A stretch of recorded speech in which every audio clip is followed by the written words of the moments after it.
I'd been looking forward to this trip for months. The lake house was supposed to be my perfect escape, miles from anyone or anything, a chance to leave the chaos of the city behind. The cabin was buried deep in the woods, just the way I wanted it. No cell signal, no noisy neighbors, just me and the water. As I finally walked up the overgrown path and got my first look at the lake, I felt this incredible calm. The water was completely still, mirror-like, barely a ripple, with towering pines bending in close like they were guarding some secret. I set up my things, sat on the dock, and let myself sink into the quiet. Hours passed, just the lap of water against the shore and the occasional rustling from the trees. But as the sky began to darken, something in the air shifted, a thickness I hadn't noticed before. The silence was no longer peaceful, it felt heavy, like the whole lake was holding its breath, watching me. The wind picked up, and suddenly it wasn't just wind anymore. It was voices, or maybe that's just what it sounded like, a faint murmur drifting out of the trees and rolling across the water.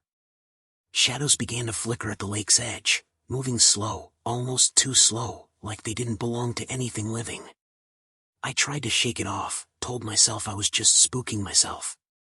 After all, I'd wanted isolation, right?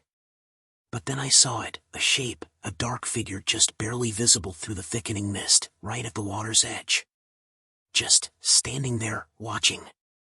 I blinked, tried to adjust my eyes to the low light, but by the time I looked again, it was gone.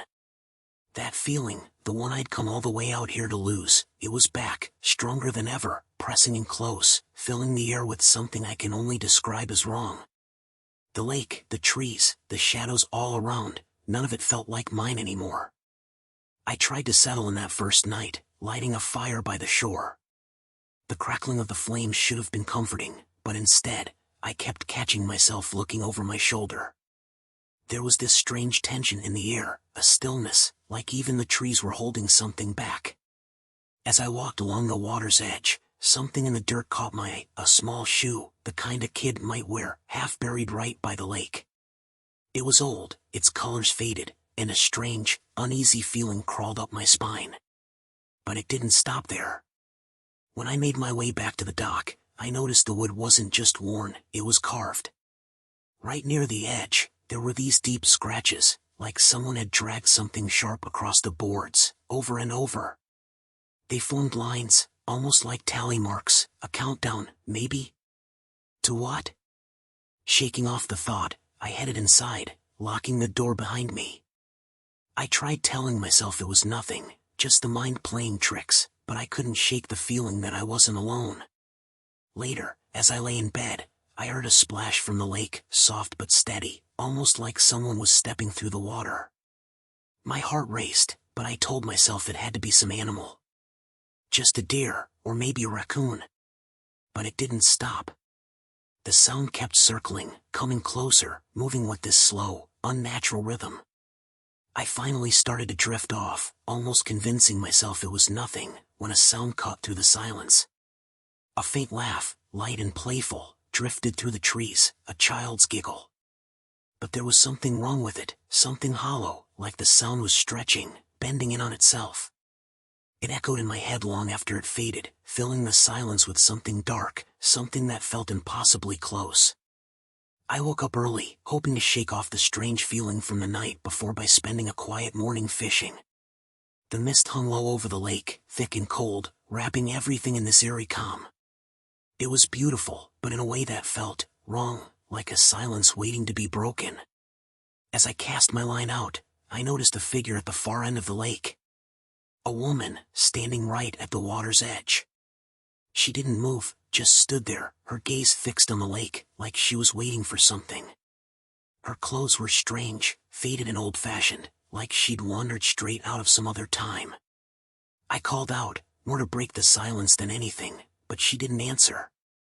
Instead, she turned ever so slightly, just enough that I could see her face. It was pale, almost gray, and her eyes, dark, hollow, like they held nothing at all. I froze, heart pounding, a chill creeping up my spine that no amount of morning fog could explain. And then, in an instant, she was gone. 1 second there, the next, swallowed by the mist hanging over the lake. It was as if she'd slipped out of existence. But that empty gaze, that blank expression, it stayed with me, burned into my mind. I couldn't shake the feeling that I'd seen something that wasn't supposed to be there, something that wasn't meant for this world.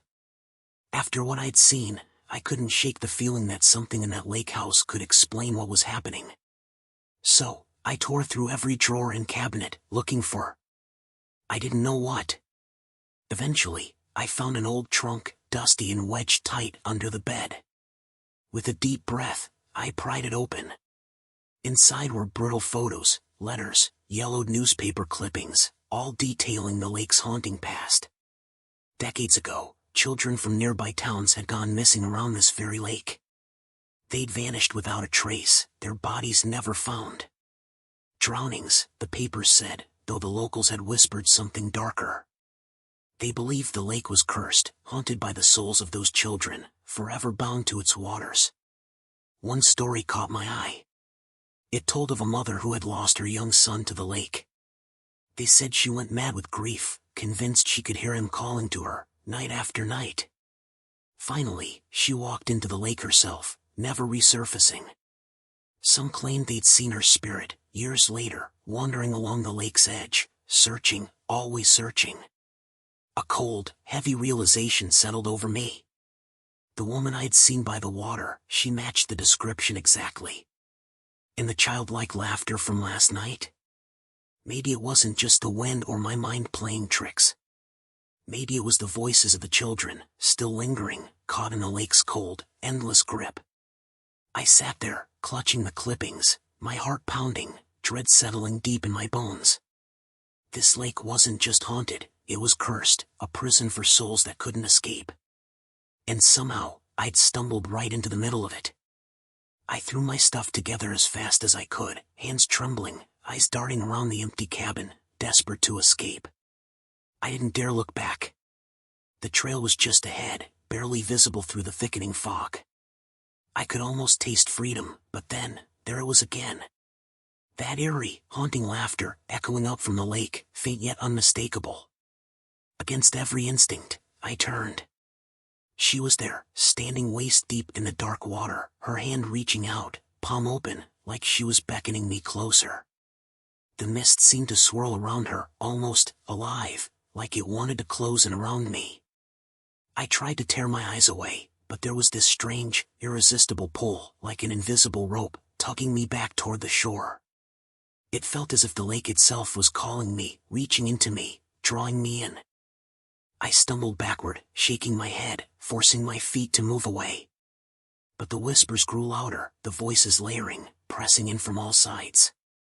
They sounded like children, laughing, crying, pleading, voices that seemed to wrap around me, filling the air, filling my head. I saw flickering shadows between the trees, small figures darting just out of reach, hidden by the mist, their faces obscured, but I could feel their eyes on me. I broke into a run, heart pounding, forcing myself down the path, crashing through branches and rocks. Every step I took felt like the forest itself was fighting me, like I was running through water. The voices grew fainter, but they lingered, clinging to the air, filling the spaces between the trees. And then, just as I reached the end of the trail, I heard her voice again, softer now, almost sorrowful, as it drifted through the trees. "Come back, they're waiting for you." I didn't look back. I didn't need to. The pull of the lake was gone, but that voice would haunt me forever.